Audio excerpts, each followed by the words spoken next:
Hey y'all, it's Jason here again from the D2. Today we've got a great interview for you from Olof Eriksson. He's a one-man viz office located in Stockholm, Sweden. A couple of weeks ago on the D2 Instagram page, we posted an image from Olof that went completely crazy. So I was super happy when he agreed to sit down and have a chat. So thanks a lot, and I'll see you for the next one. So Olof, I have started the recording. There's no turning back now. So let's get started. Fine. I think that it's going to be a lot easier if you do an introduction of yourself. So just give me a good short introduction, about 2 minutes or so. All right. My name is Olof Eriksson. I'm a guy. I'm 32 years old. I was educated in urban planning and architecture. So I did a bachelor's in urban design and a master's in architecture and urban design. And I developed an interest in visualization during my master's, and I found myself spending much more effort and time on the visualizations rather than the actual objective of the project. One thing led to another, and here I am, 6 years later. And I'm doing this full time since then. Is that about it for an introduction? I don't know exactly. That's good. I'm going to pull some more out of you, so don't worry. All right. Yeah, so we were talking earlier, and you said that you're 32, so you've been doing this for about 5 years, which is pretty good. Did you how exactly did you get into it? Well, it was. I mean, I imagine that many other, I want to say guys, but I guess also some girls. I've always been like a computer geek in a way, and also a gamer. And then in architecture school, we had like a one-day workshop or something with V-Ray for Rhino. We used Rhino at that time in school, and I just kept digging when the other ones were satisfied, because they I guess were more into actual design, and I kept digging into all these aspects of V-Ray because there are many parameters there, and I wanted to try them all. So yeah, I guess that's how I got going from this one-day workshop that I was almost not attending because of some hangover or something, I guess. So you saw this and you thought, or you did this and you thought, I really like this kind of part of the process. Yeah, but not only that I liked, also that I mean, in the beginning, and I mean nowadays V-Ray is pretty. It's set, when you install it, it's set up in a way that you can basically just drag and drop some stuff, put in a V-Ray Sun and Sky, and render, and you will achieve a result that is fairly satisfying from the get-go. But 5 or 6 or 7, well, this is more like 7 years ago when I had that workshop, you needed to tweak a bit more in order to make it look okay. And I remember not being very successful in the beginning and being frustrated over that. So it was maybe not so much that I loved it, but more that I got pissed that I couldn't really figure it out. And that took a while. But once I had, read up on all these different parameters and so on, it turned out that, well, now I know this pretty good. And I started to help the others. I'm doing our Instagram account at the D2 conferences. Every Wednesday we post like a shout out to artists out there, and to get, to show people what's out there, get them to follow and so on. Because we're really interested in helping promote the community. I'd seen your image before somewhere on the internet, I think Ronan Beckerman. Yeah. And then I saw it again.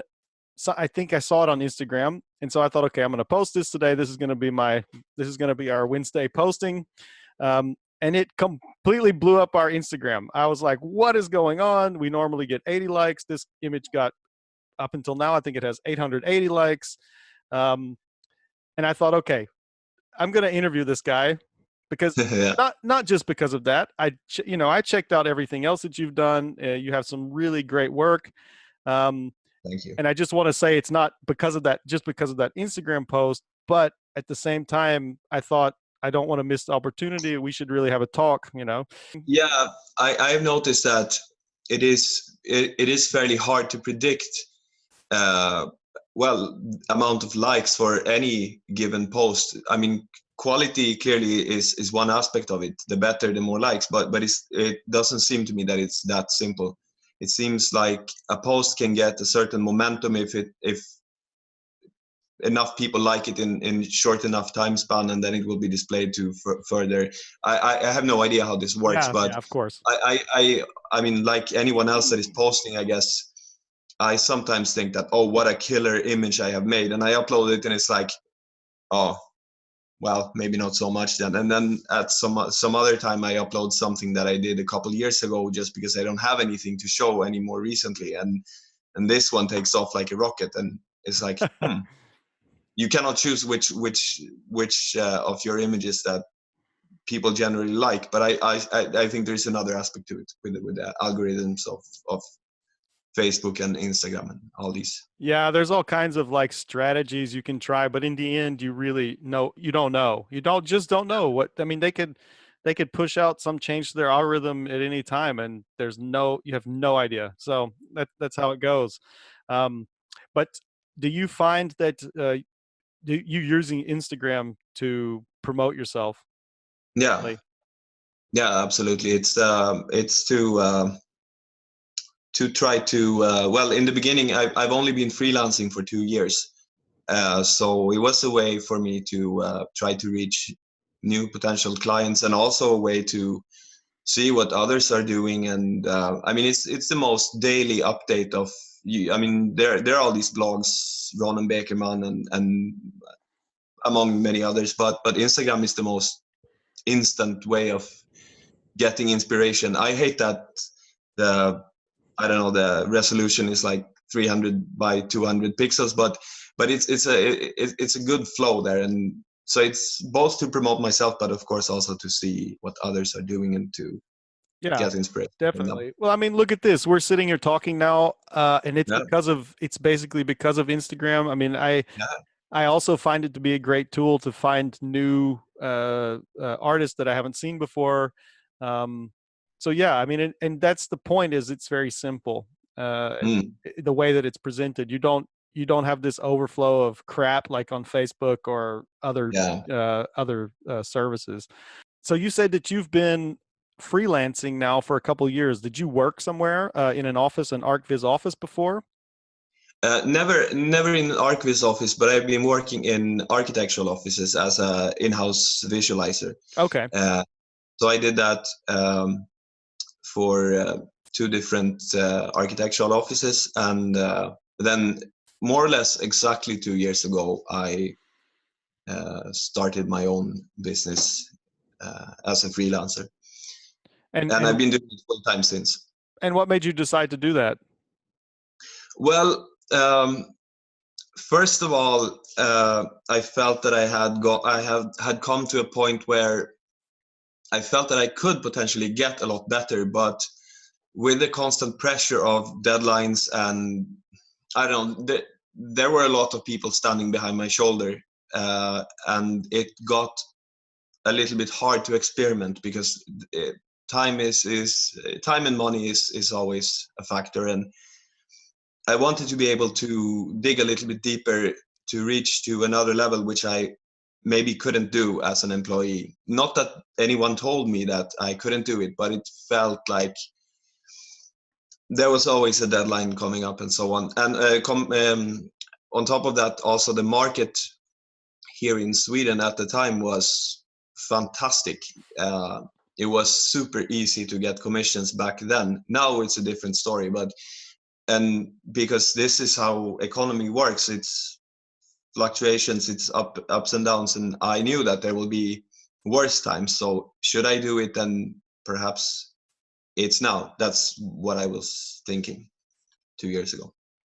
Yeah, no, it totally makes sense. Um we actually were discussing this like internally, the three of us, the D2 guys. We were like talking about how we somehow have started this conference. It was in 2014 was the first one. So this year will be the 6th one, and we've only been in a good economic situation for the entirety Yeah, of that. And if you go out and look at like how many people are hiring in the ArcViz area, it's crazy. There seems to be a shortage of like 3D artists who know what they're doing. You know, the ones who you can hire who could just start working. Yeah, I think there is because I think it's fairly unique in the entire world that we have in this country. We have educations that, well, they educate architectural visualizers as a 2-year program. That means that there are plenty of 3D artists graduating every year, but they are all completely inexperienced. So even though there are many people that apply for jobs, I guess like with anything, it takes a few years to get to the point where you are experienced enough to really be able to just jump into a project and produce usable material right from the start. So it's a little bit catch-22, because when they are so many and they don't get employed, they can also not gain this experience that they need to be employed. Yeah, of course. Yeah, and I think that's actually one of the things that one of the advantages of having the architectural background, especially specifically in this job. I don't quote me on this, but I think that I know that you interviewed. No, it was Fabio, but D2 interviewed Britta Wikholm, and I mean, she is clearly unbelievably talented. And I think, if I'm not mistaken, I think she might have attended one of these ArcViz educations. But again, don't quote me on that, because I'm not sure. I've never talked to her, so I have no idea. But I vaguely recall reading that somewhere. So clearly, some of the people that go through that education will come out on the other side as very, competent, good 3D artists. Yeah, I also wanted to say that throughout doing all the conferences, I've met people who did not study architecture, who are doing ArcViz and working in an ArcViz company. Mm. I don't remember meeting anybody who owns a company, like who actually started a company that's doing it. I'm trying to think. I don't think so. But I have met people who work in ArcViz studios who do have this background of going to an art school or a graphic school, for instance. Yeah. And that's just, that's not to say that they, I mean, people, if you're talented, you can do the job. Yeah, definitely. It seems that people do prefer to have someone who had an architecture background, because you immediately it's assumed immediately you'll understand that part of the job, the architecture part. Yeah, but this is an interesting thing, because I am often told just this by my clients that, and it's so good that you're an architect, so we can trust that you know what. Honestly, I am of the opinion that it might not matter that much, because I see that some other people that has no architectural education are able to do stunning work. So, and when I first started as a visualizer, being well educated in architecture, I was crap. So it's not working experience is really the one and only way of getting anywhere in this, because it's just trial and error over and over and over. Well, I agree with that, because honestly, just because you studied architecture, I mean, you could be a shit architect, Yeah, definitely. It's not like, it doesn't mean that you actually know what you're doing as an architect. No. Plus, there's a lot of people who studied architecture but never worked in an architecture office who are doing ArcViz, and that's fine. Yeah. But that doesn't mean that they actually understand what's going on in the architecture office. So you don't necessarily have to have that that side of it to be able to do the job. That's absolutely true, and I think that's important also for people who might be watching who are interested in the area but who did not study architecture, to know that. Yeah. It is not a requirement. It's I don't know, to be really into it, that's a requirement, because the competition is fierce. I mean, if you can't like half do this as a freelancer, you have to go all in or not at all, clearly. But architect or not, you have to go all in. That's right. So you said you're freelancing. Are you operating like a company, or are you actually working in architecture offices sometimes? How's your like, how are you doing that exactly? Up until very recently, I have been freelancing in the traditional sense, which meant that I was not connected to anything, but rather working for many different clients. And I will start by saying I have my own company. Okay. But very recently, I actually started doing part-time in-house for an architectural office. Still, I'm a consultant, so I'm not employed, but Right. I because the rest of my work I've been doing from home, because I've never gotten around to getting an office space, and I started to feel that I should probably get an office space because it's starting to be, well, really boring. And then this opportunity came for me to work part-time in an architectural office. So it's like I am in-house, but I am a consultant and I'm not employed by them. But that's good. It keeps your options open a little bit. Yeah. So for the most part, I have been working for many different like almost 20 different clients in 2 years, and I've been doing that from my house. Okay. Yeah. And of course, because most of them are located here in Stockholm, so of course I go to meetings. Mm-hmm. It's a good idea to start a new project, especially if it's a bigger project, with a face-to-face meeting. But then normally I would go back to my home/office and do the work from there. Yeah, I know people who can do that. I can't do that. I can't work at home. I also can't do it Yeah, anymore, it's but I've been doing it for 2 years. it's super hard. Do you have any kids, wife, or No. anything? Okay, so that makes it easier. But not to say there's nothing wrong with family, but that does start to like make it. You have to be much more flexible if you're sitting in the Yeah. house, because you can't be like, leave me alone. I've got to do this. Sometimes if you're here, you have to do things you have to do. So it's for me, and I also need to feel like I'm working, somewhere. If I go somewhere, I'm working in that place Yeah. and not messing around. So that helps. How do you manage that though? Working from home. Yeah. Yeah, I mean it's to answer your question, it's a little bit longer answer, but I read through the questions That's fine. that you gave me on the email prior to this, and one of the questions was like, what kind of sacrifices have I been making in order to do what I do? And I wish I could say that I have had very strict hours. I've been working from 9 to 6, and so, but of course it's not like that.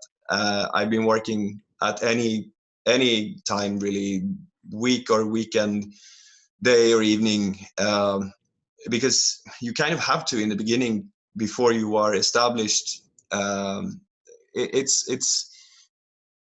It's very tough to say. I have said no to plenty of commissions, but every time it's like, oh, I shouldn't do that. Because if you say no one time to a client, he's going to go to someone else the next time. So that's a problem. Yeah, that's something that people, that's something that comes into everyone's mind. So how I've been managing it is, I guess, not at all. It's been more ad hoc, like, okay, if I have a commission, I will do it. And when it's done, it's done. And then comes the next one. Planning is the hardest aspect of it all, because I think it's harder if you're just one person, because there are some commissions that you really don't want to say no to, even though you might not have time for them. Mm-hmm. And if something else gets pushed back and colliding with that, and I mean, it's planning is by far the most difficult aspect of what I do. I really should have been much more organized and strict. On the other hand, it is, again, it's really tough because it takes time to build a solid base of clients, and in order to get into this and to be trusted by clients, when you're still like a nobody in this branch or any other business for that matter, you need to be flexible. And if they require a change late on a Friday at 5 in the afternoon, well, then you might have to sit and do that on Sunday because the deadline is still Monday morning. And you might not want to say no, even though it's taking time that you should have spent with family or friends. Or Yeah, but very sometimes saying no is more powerful than anything else. yeah, it can be, but that comes with, I guess, I'm starting to feel now that I am more Yeah. in the position where I am much more strict. I think Uh, it comes down as well to like how you communicate to the client at the beginning. So yeah, if you say to the client, well, look, your deadline's on Monday. I'm telling you right now that I want to be done on Friday before. yeah, And I'm telling you right now because I don't want to get to, Friday afternoon and you send me a bunch of changes. Let's do it by Friday. Why don't we yeah, just do that? And then you've already given yourself a trap door. If they come yeah, up on Friday evening, you say, "Hey, I told you," and yeah, somehow you somehow have to turn it around uh, onto them. mm, And I think there's an art to that. It's something I had no idea about until working in, with other companies or, starting the D2 conference and talking to people. I yeah, never really thought about those things, but there are really a lot of tricks, yeah, to kind of focus the client and make them understand that you are also a person who does not have unlimited time just to work on yeah. their project. Um, And also a little bit on that same subject, what surprised me when I started working on my own 2 years ago is really how much time all the administration takes, the taxes, the making a website, maintaining it, and well, now I can't think of. I actually, now that I'm thinking about it, I don't understand what it is that takes so much time. But I would say it's about, I don't know, 30-35% of the time that goes into stuff that is not making 3D images. This was very surprising to me. it's a But it's the planning. It's really the emailing and trying to reach somebody that is out of office at the moment. Talking, all of this is really stealing a lot of time. But it's also fun. I mean, that is another type of it brings variation as opposed to sitting in an architectural office and do images and nothing else. Yeah. Yeah, I understand. Um, so a lot of those things that you just talked about, the things that take all this time, when you were working in an architecture office, you weren't encountered with all those things. They were No, completely not unnecessary because you had this one, person to work for and you weren't involved in any of this. yeah, Do you think for the it would most have part. been helpful to maybe work in another office, like an ArcViz office, a bigger one, before you started? Uh, Probably not for the sake of how to. Well, yeah. I mean, the short answer would be yes, of course. But what I think would why it would be beneficial is because when working together with other 3D artists, you learn a lot of Yeah. basically how to make good stuff. When I in one of these in the last architectural office I worked before I started my own stuff, I was alone. But prior to that, I worked in a different place where we were two, and we never cooperated in the same projects. He did his projects for and I did mine. But we had our desks were next to each other, and we would talk constantly and exchange all sorts of tips and ideas, and that was fantastic. So for this, I really think that it is very helpful to work with other people doing Hmm. ArcViz.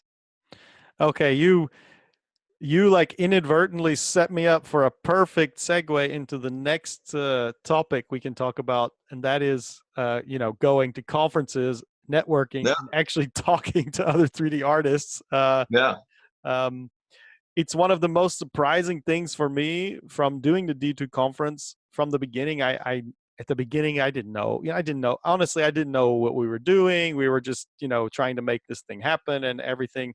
But over the years, as I see what's happened, it's turned into like an amazing thing where all these people come together, they meet each other. If they've been there multiple times, they already know like half the people. Um, and they And I have hear this, the beer is free. and the beer, yeah, for a couple hours for Yeah. that to party. But the great thing is that they have a chance then to talk about these kind of problems that Mm. people that you would have if you're working by yourself or working with clients or whatever. And you can hear and you can talk to other people who have the same problems, and or hear solutions that other people have come up with. Yeah, And you said to me earlier that you had not been to any conferences, uh, that's right. and um, I would just say you need to go to one. Yeah, no, I know, You and go to anyone. I mean, the D2 is a good one. yeah, but, it's like this that but I'm not gonna. I've been Yeah, I've been intending to go to this one in Gothenburg for the two right. last years, but my friends, the few people that I know in real life that works in Archivist, they have always bailed on me. So in the end, I haven't gone. Then so I am actually going to a conference, and it's a pity now, especially now that I'm in touch with you guys. It's going to be the Chaos Group conference, because I saw an ad and I was like, okay, I'm gonna do it. So I just booked it. That's a good one. Uh, I'll be there. yeah, and I hope so. You'll be there. Yeah, Yeah. of No, but course. I will go to D2 next time I go to a conference, because I've heard only good things about it. So this is definitely my intention. It was more like an impulse. I saw the V-Ray conference and I just booked. Yeah, but all I wanted to say was you said that you didn't go before to the thing in Gothenburg because your friends bailed on you. Just go by yourself. Yeah. I mean, this time I am. This time Because I'm you'll the meet Chaos Group people. conference. Yeah, I'm going alone to the Chaos Group conference, because I realized that same thing is going to happen again if I don't just book. The tickets will be sold out, and yeah, exactly. Because you're gonna go there, you're gonna meet people. It'll be you'll leave there with 20 new friends. I guarantee it. That's the great thing about it. yeah. Um, Before we were talking about managing your time and how that can be difficult sometimes. Uh, what about like your mental sanity and having to work long hours or go crazy for a client just to finish a project? How do you manage that? I mean, it's related a little bit. Yeah, I mean, the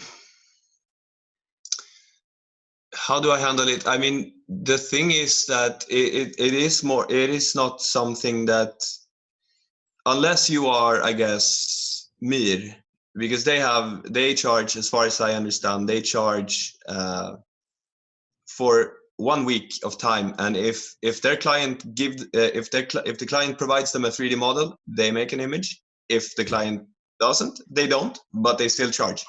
I mean, this is the dream concept for anyone, but clearly somebody like me cannot really employ this strategy. Yeah, I mean, I had to put up with a lot of very late changes and a lot of but I figured that it's part of the job, but it's also what makes it so hard to live with somebody that is doing this, and especially somebody that is doing this at home. uh, that is not recommended. I can conclude that after 2 years it is not. Yeah. Yeah. So you think you feel like you do need to have this separation, because I think actually having the separation is helpful because you have the place you work, and then you say, okay, I have something to do this evening with my wife, my girlfriend, my kids. So I have to stop at X time. I can't Yeah, work any later than that. And you leave. And then when you leave there, you're not working anymore. yeah. Now, I'm not going to say that I don't ever work at home. I've come home, done some stuff with my kids, and then worked afterwards. But But also, I mean, there is, although I would, if I would could go back 2 years in time, I would employ a different. I would definitely have an office, a desk somewhere, an office space from the get go. But that can, on the other hand, it is also less stressful to know that if there is something more that you realize that you haven't done, you can just go back, turn on the computer, and do it, instead of having to go take a train, go to the office. It gives more flexibility for the good and for the bad. yeah, definitely. I I do have computers that I can work on both in the office and at home. It is there's an issue with the separation of the work and the home life, that Yeah. is important, and it's something everybody has to kind of figure out for themselves. But also, what I was getting at is, um, have you ever felt like you're getting burnt out? And if you did, how did you manage, to keep that from happening? I have I have not since I started my own company, because then, even though there are, like I said before, commissions that you really don't want to say no to, you still can. I felt like I was burning out a little bit as an employee, because sometimes there was a lot of pressure to do things both fast and good at the same time, and there was sometimes very little room for the unexpected. Which, I mean, sometimes there is something happening. You press render, and for some reason it's the output is just black. Why? What happened? I mean, and it can take 2 hours to resolve. What really caused it? And this can really, that's the moment when you have a deadline, and something is not functioning the way it should. Uh, I'm sorry, I'm but laughing, but it's happened to me so many times, yeah, exactly. I suppose and it it happens to everyone, sucks. right? Yeah. Yeah. But as long as you are, and I guess for this aspect it's a bit easier if you work from home also, because then I can theoretically sit all night until it's done. Not that this is good, but I can. uh, so I felt much more stressed when I was employed Okay. compared to now. I see what you mean now. Yeah, I guess I can see that. Um, but that's also coming with this, like you said before, having people look over your shoulder Yeah, and asking you, "Oh, that, can we see something?" yeah, and also it can very often be like, I mean, you're performing some kind of test, really. I mean, it's agreed that it has to be. I mean, it's really weird. In the darkest corner of the earth, Scandinavia, here we make the sunniest possible images, and everything is super happy, bright, sunny, always in Archviz. But so you have this agreement to make a bright summer day, but you just want to do a small detour and test out something, and you render something darker, and somebody from the project group is passing by and asks you, "What are you doing?" It can be limiting in the sense that, um, it might not seem to them that you are using your time wisely, but I might be, testing out some.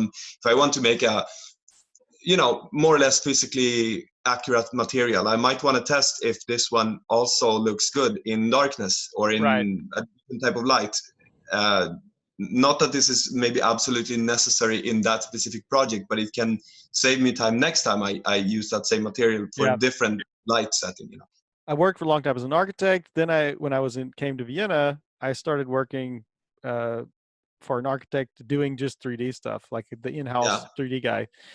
I ended up with a strategy to work with him because he had such a short attention span Okay. that I if he walked up behind me and was he saw an image like laying on the desk, it could be like 6 months old, wouldn't matter. He'd be like, "What is this? What is this thing?" He would like start looking at it. It's like, no, don't worry about that thing. Don't. So eventually I realized that I had to, like, I'm a kind of a messy guy. I had like stuff everywhere on the desk. Well, eventually I got really organized. I turned everything upside down. It was all white. there were Yeah. there were never any images on my desk. You could not see anything. It was constantly just white. Yeah. Problem solved. So I did more or less that same thing, and going to the kitchen to get some coffee and minimizing the stuff so that no one would. I mean, it's that shouldn't have to be necessary, and it is. I mean, it was not. Now I'm talking as if it was some kind of nightmare working in architectural offices. It wasn't, but you know what I mean. It is. Architects often tend to think that they understand more than they actually do about visualization and how it works. So it can be a little bit. There is a challenge in explaining some things to them, because they have all done, especially like younger architects, have all done renderings in school, and they know more or yeah, less how it works, but they don't know the complexity in making it, in taking it one notch up from what they have done. yeah. Well, I mean, I have to say, I agree. I did not, my job working in the architecture office was also not a nightmare.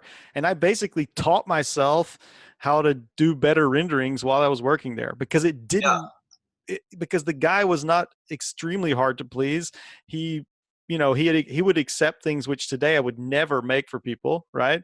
So Yeah, I kind of helped me. I got to practice and play a lot, with doing the stuff. Um, but at the same time, it's not even about that. It's just that you're coming up with, how do you communicate with the architect? yeah, And this also helped me working with him, because then I realized, okay, you have to get them to focus on certain things. How do you do that? Um, it's actually, this was a good question. Do you have your own strategies for doing that? In order to get architects to, when you send something to them, to focus on something what you want them to focus on, and not some other crazy thing that doesn't matter at the yeah. moment. I have been employing a strategy that has caused me to do many more hours than I could have potentially done, which is to try to show them something that is as finished as possible the very first time. I mean, I don't. The longer time have passed, the less I do this. But if I work for a new, I mean, that's the good thing about having returning clients, because once you get to know the client, they will know, if I tell them that this is a work in progress, they will Right. understand that it is a work in progress. But if you work for a new firm, sometimes when I work for a new client, I actually, I try to make sure that we are on an agreement with, the camera angle, the light, these sort of things. But then I don't show them anything more until I have something that I consider finished, But of course, then I don't expect it to actually be finished. I expect them to come with feedback. But luckily, more often than not, it's been like, okay, good. Just do these few changes and we're done. But of course, that requires me to really, before I go to that length, to make sure that we understand that I understand what they want. But then again, when I work with clients that I have been doing several projects with in the past, then I tend to be sending more drafts and so on, because they can be trusted with drafts when they have, Right. when you know each other a bit more. Right. Yeah, yeah, of course. That makes sense. Through all the people that I've talked to and seen do workshops and talk about whatever, they don't ever send clay renders. Yeah. They'll No. send an image where they say, "This is what we want to give you. Yeah. This is our Exactly. idea." Yeah. I would also never call it finished, but it would be like, from my perspective, if miraculously they wouldn't have any feedback, it would be an image that I would be satisfied with. But then, of course, I always expect them to have Yeah. feedback. Yeah, I'm just having a quick look at your work on your website, and you've got some really great stuff there. It's super Thank you clean. so much. I really like it. I'll show a little bit of it All right. when I edit the video here. Um, Also, let's have a look at the Instagram page, and see the insane amount of likes that your image got when I posted it. Oh yeah. 880, totally crazy. Um, that's something to be proud of Yeah. for everybody. um, but anyway, I just wanted to I want to ask you one more question, and then we can wrap it up. Um, so, you've been doing this for 5 or 6 years. Is there any advice you could give to someone who's like starting out, or who wants to do this job, about what they could do in order to either prepare themselves for it, or what they can do to get into it? Yeah.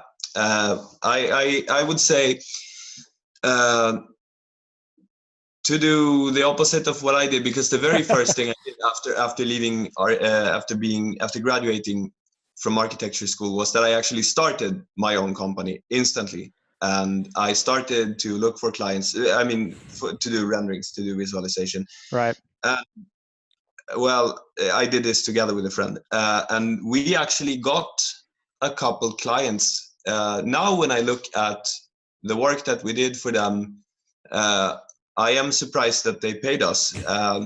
But well, the point is that it is, I don't know what it's called, but there is this curve that is something like the crappier you are at something, anything really, the better you think you are. And then there is like, the better you get, the more you get aware that you're not very good. And then at some point it stabilizes and you learn more or less where you are. I feel that I'm at this point now where I know that I'm doing quite well, but I can look at the people who are clearly miles ahead of me and admire their work, you know.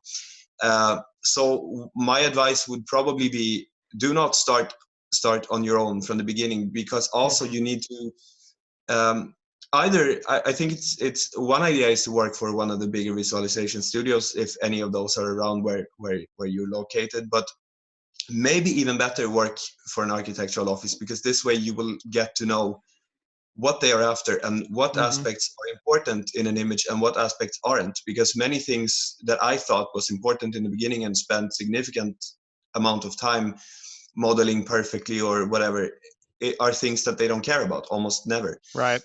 So I would say to work for a few years in an architectural office as an in-house visualization person, or I guess in a visualization studios.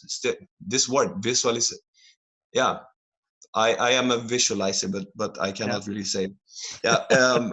So that I think that would be my advice, because for us, we did a few commissions. We could potentially have gotten more works, but then I got hired instead. Hired, You're right. and I think that this was the better call at the moment. Okay, yeah, that's interesting to hear. I think it's a good point too, especially if you studied architecture, because you should be able to get such a job. I suppose if you didn't study architecture, it might be a little bit difficult, but you never know. It depends on how big the office is and what kind of departments they have. Some offices do have departments where they just do visualization, so you could potentially break into there even if you don't have an architecture degree. Yeah, definitely. I mean, at least here in Sweden, they the bigger firms that have plenty of visualizers, I like less than half of them are educated in architecture. Well, that's interesting, actually, because But I think, again, like I said, it's because I suppose it's because we have these educations that teach people architectural visualization that are, I think, not available so much in other countries. Yeah, no, that's true. That's true. That's not something that's available most places these days. Yeah. Just to wrap up, I would like to say thank you again very much for doing the interview with us. No, thank you. It's my pleasure. Really. It's thank you so much for having me. No problem. I hope that I'm gonna see you at Total Chaos, of course, but I hope that you'll be able to make it to the D2. We're about to start announcing some things, some exciting things about this year. And we can talk about it some more at Total Chaos. Yeah, definitely. I hope I will make it, but either way, I will see you in Bulgaria, and I will bring you a box of this. But thanks again, and I just want to sign off here from the D2 Talks, and we'll see you for the next one.